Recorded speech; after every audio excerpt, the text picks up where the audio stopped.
Good morning, Alison. Good morning, Josh. It's a pleasure to be here to take part in the big read.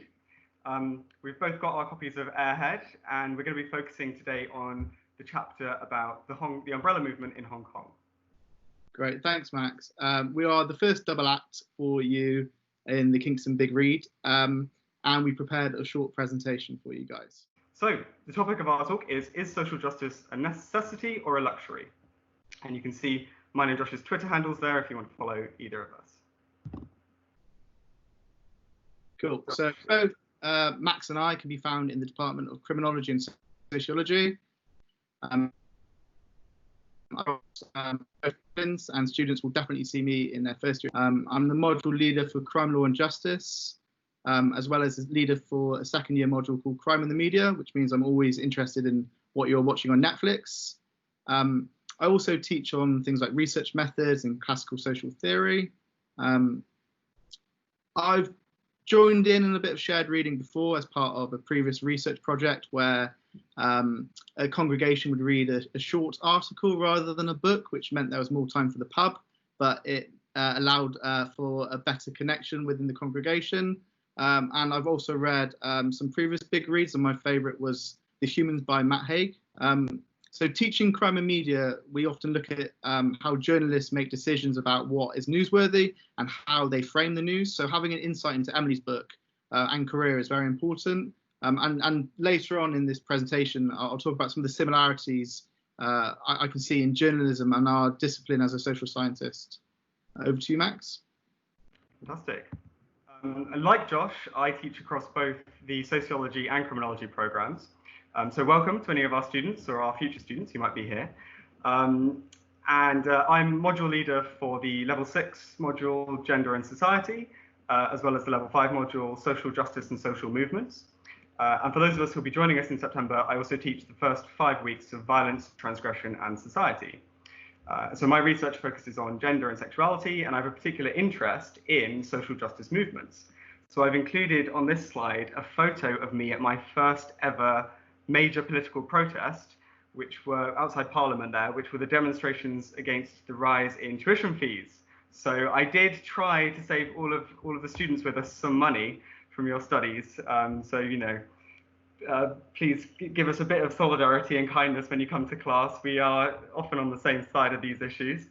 And so a lot of my teaching, especially around social justice, is informed by that personal experience and connecting those experiences with academic reading. And that's some of the stuff I think we'll touch on in today's presentation. Thinking specifically about the chapter on the umbrella movement in Hong Kong, I also have a bit of a personal connection to Hong Kong, which is that I was an exchange student there and lived there for 4 months. And in some of my teaching, I often use this quote from Emma Goldman, who was an anarchist revolutionary, lived in New York for a while. And she's often actually misquoted as saying, "If I can't dance, I don't want to be a part of your revolution." So it's a bit of a misquote. And what actually happened was that she was approached by another protester, another person, a part of the movement, who said, "It's very unbecoming for a lady to be dancing like that. You're giving the movement a bad reputation." And so she responded by saying, well, something along those lines. But when I was in Hong Kong, I read I studied political philosophy, and I read a lot of texts around social justice.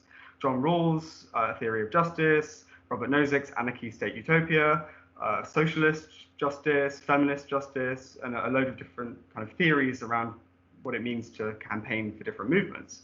And so the interesting question now, I suppose, is given the introduction of the national security law in Hong Kong recently, would some of those texts now be considered subversive or seditious? And would I still be able to study them in the way that I did in 2011, 2012? But alongside studying, I was also an activist in Hong Kong. And sometimes the protests I took part in were silly. So here I am dressed as a pig, campaigning for meat-free Mondays on the campus of Hong Kong University. And sometimes they were more serious. Here I am at the Occupy Hong Kong protests in central Hong Kong. And then sometimes they're a mixture of the two. And so I also helped to organize the first ever Slut Walk Hong Kong with other people. We could see Angie and Helen there. We were in the press quite a bit talking about it. And I actually went to the protest in this drag outfit. So there you've got a kind of mixture of having fun dressing up, but also campaigning for really serious issues, challenging sexual assault, standing up for environmentalism and animal rights, but also having some fun with it. And so kind of thinking about that idea of what do we want our revolutions to look like? Should it be a party or a protest? If there's no dancing at the revolution, is it something you want to be a part of?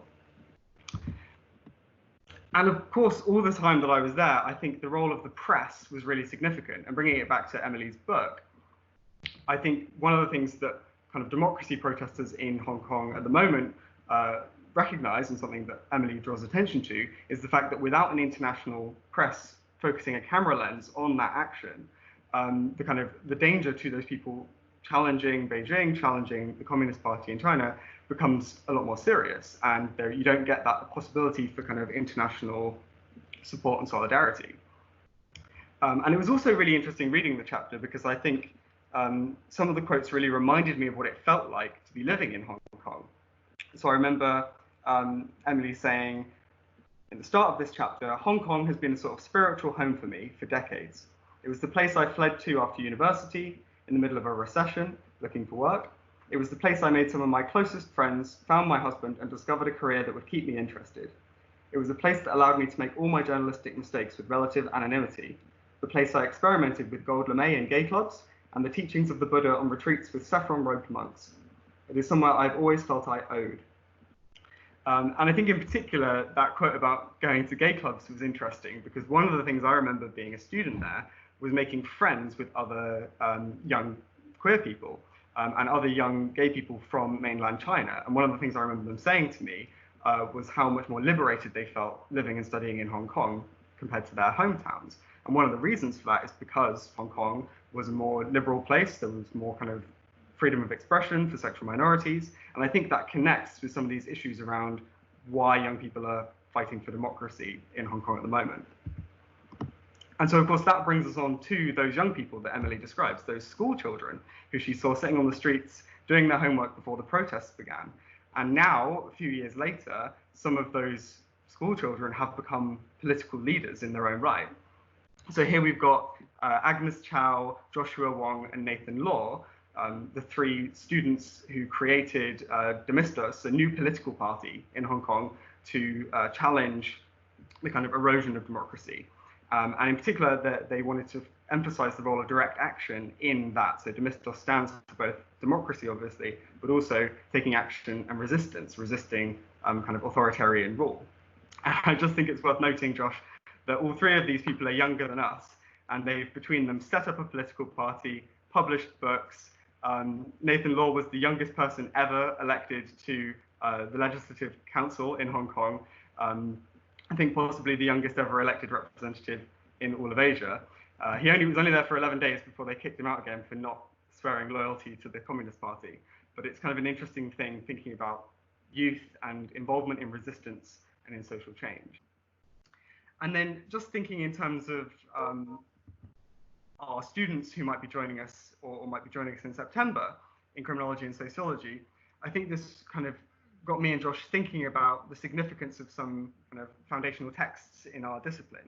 So, for example, Max Weber famously defined the state as having a monopoly of the legitimate use of force. And I was thinking that one of the ways in which social movements like the umbrella movement are significant is that they sometimes challenge that idea of a monopoly of violence, even just by exposing the state's violence as unjust and therefore perhaps illegitimate. I don't know, Josh, if you wanted to say anything more about the movement.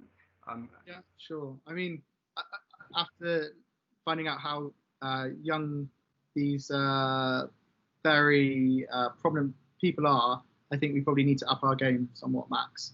But I'm sure lots of you will have seen Hong Kong in the news as of late. And with the recent bill passing at the end of June, Joshua Wong, one of the principal protesters, has described Hong Kong as entering a reign of terror, which is terrifying. So the umbrella movement, although having a rather seemingly lovely name, was basically the umbrellas were used to prevent tear gas from hitting the eyes of the protesters in 2014. So it saw tens of thousands of individuals, including many students, as Max has already said, take to the streets to protest changes to the electoral system, whereby people, if the bill was passed, would be pre-screened to vote, and essentially ending any kind of democracy or freedom for voting.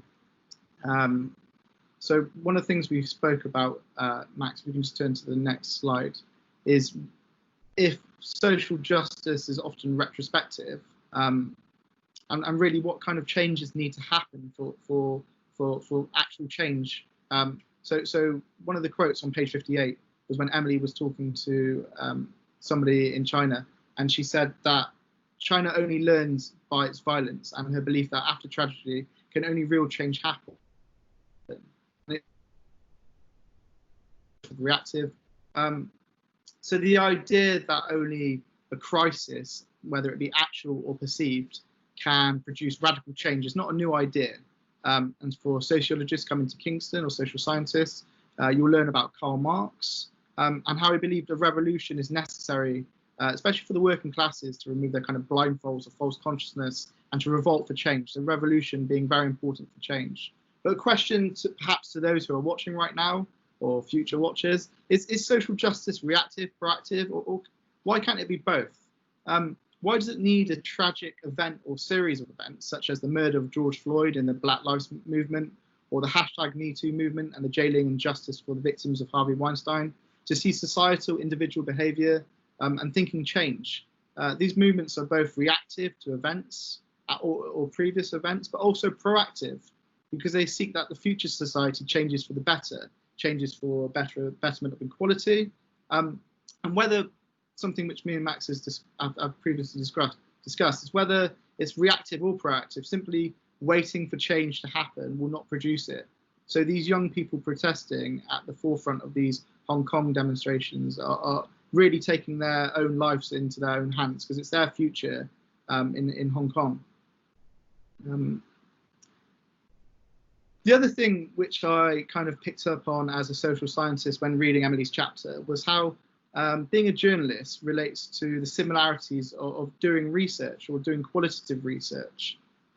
One thing which struck me as quite serendipitous was how on page 56, Emily was in a sea of tens of thousands of people and just so happened to hear a voice on an escalator, which she recognized as a Chinese professor she'd interviewed nearly 2 decades ago.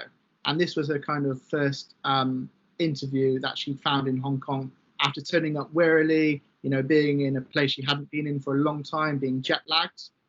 And this is something which I can definitely empathize with, turning up to a strange place and not having an interview or not knowing exactly how you're going to find the right people. So I can remember a couple of years ago being tasked with trying to find young non-religious people in Romania.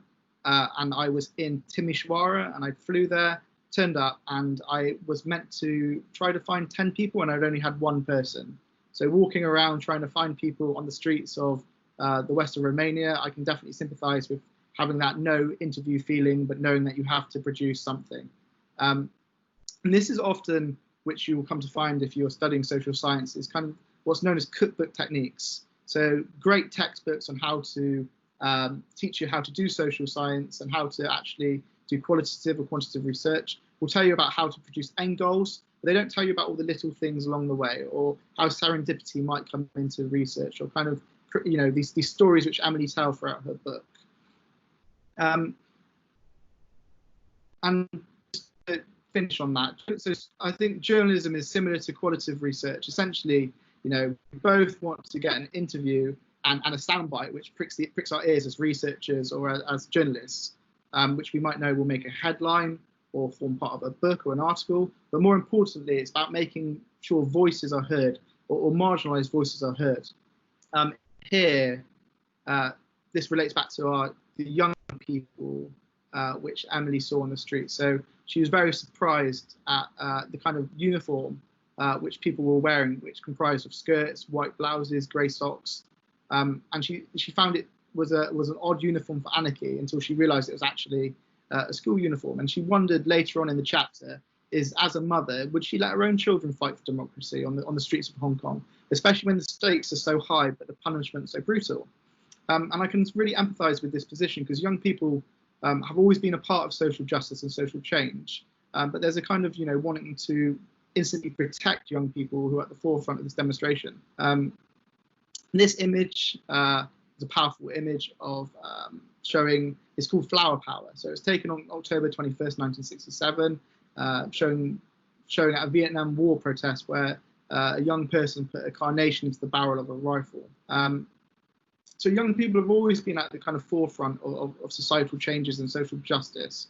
And there's some kind of similarities in other movements at the moment. You'll surely know of Greta Thunberg regarding climate change and school children staging mass walkouts. And I think with young people, there's definitely been a kind of societal shift, or even younger people being involved in social change and social movements. Especially, there was an example of an 80-year-old called Nolan Davis in Missouri, who organised a Black Lives Matter for kids.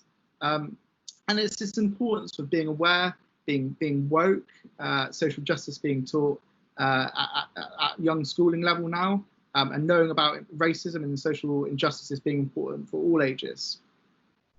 I think it's a really important point, Josh. And obviously, Emily is also reminded of the Tiananmen Square protests in 1989. And kind of that seems like a very sort of pertinent comparison, given that they were also student-led protests. But I think you raise a really interesting point about how, you know, young people and students are often a part of these movements, often neglected. And then it does seem to be getting younger and younger that people are getting involved in climate action, action for democracy, anti-racism, etc. Absolutely. So we talked about earlier the kind of umbrella movement and the symbolism of this being, you know, something which you'd imagine being quite a nice name, but actually being quite insidious.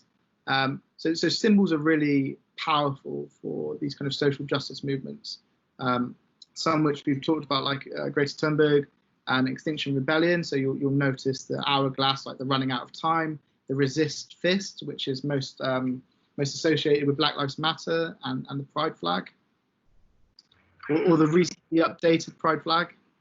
Yeah, so I added that one in, Josh. Yeah, I thought it's kind of interesting to think about the ways in which symbolism becomes kind of contested. And so I know there's been some debate around the new Pride flag and its inclusion of chevrons to recognize trans pride and Black pride, and kind of, you know, some people don't like that shift in the symbolism, but then it draws attention to kind of the intersecting nature of social justice movements in recognition of different groups. And I think that kind of brought us on to our final concluding point, which is that both me and Josh come from Bristol, and so obviously we've watched with interest as kind of this symbol of statues being torn down kind of turned to Bristol, with a slave trader, Edward Colston's statue, being torn down by the people of Bristol, and replaced last week by a statue of one of the protesters, Jen Reid. And it was quite interesting how that statue was taken down after just a day because it was put up unofficially. But it took, you know, decades, over 100 years of Colston statue standing there, and it took direct action for anything to happen, in spite of, you know, thousands of people across the city signing petitions, wanting it taken down, all of the offence that it caused to Black people in Bristol. You know, it just stayed up, became a part of the city's kind of architecture. Whereas, you know, it shows that when they want to, the council can take something down within a day. So there's some interesting symbolism there around what that means. And I was actually reminded of it reading, again, the chapter from Airhead. In particular, my time in Hong Kong, it was actually the first time that I really clearly saw my white privilege. Because, like, you know, I was living in a city where, you know, 95 to 98% of the population is Asian. Yet when you go down to the central area where all the high street shops are, every single billboard, every single advertisement depicting beauty and privilege and power was of white people. So I sort of began to see how white privilege kind of can have those influences at a cultural level in ways that you don't even think about until you're kind of transported out of your kind of comfortable privileged space that you're used to. And so the quote that kind of made me think of that was when Emily says, "Surrounding the protests are skyscrapers and the fanciest designer shops. The Chanel and Gucci insignia high above the crowds are a reminder that this is one of the most affluent places on earth. Certainly there is a sense among the older generation, the middle-class homeowners, that the students are damaging the social fabric. They don't realize how lucky they are to live here," one businesswoman tells me. "They have jobs and money and law and order. Democracy," she suggests, "can wait." And I think that was a really interesting thing to reflect on, thinking about, you know, well, could it wait? Because clearly, the new law was passed, making many of these actions of protest a form of sedition or subversion or a harm to national security, as the law now defines it, alongside some of those books I mentioned at the start. And I think it's really interesting to consider kind of, can protest wait, or do we need these social changes now? And going back to what you were saying, Josh, it's interesting to think about, are we looking backwards or are we looking forwards? Black Lives Matter protesters tearing down statues of slave traders, in a way is looking back, but I think it's also looking forward to what kind of society we want to live in the future. So just to end, kind of, do we want to have a go at answering this question? Is it a necessity or a luxury? What do you think? I mean, I think it's obviously a necessity, but as it says on the slide here, I think it still exists as a luxury for many people. And I'm personally living in, if I was a Hong Konger now living in Hong Kong, the future looks very uncertain as in terms of, I take freedom of speech as a given. I take being able to criticize government or anything as part of my right as a lecturer, as a person, and to have that taken away, and being able to not protest against these things or speak freely about them on social media is almost so alien that it's very difficult to understand how scary it must be there at the moment. The problem is here is wait, as we've alluded, waiting for change does not always work. But putting yourself at the forefront of such demonstrations is also a very brave thing to do, and a necessary thing to do, but very brave. So that's the end of our segment. We thank you for listening, and I'll be available to answer some questions. And if you have any questions for Max, I'll definitely collate them and we can post them on social media.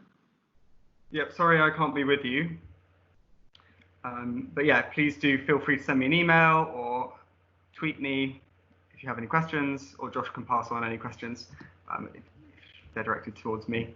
And thank you for taking part in the big read. Thank you. Okay, over to Alison.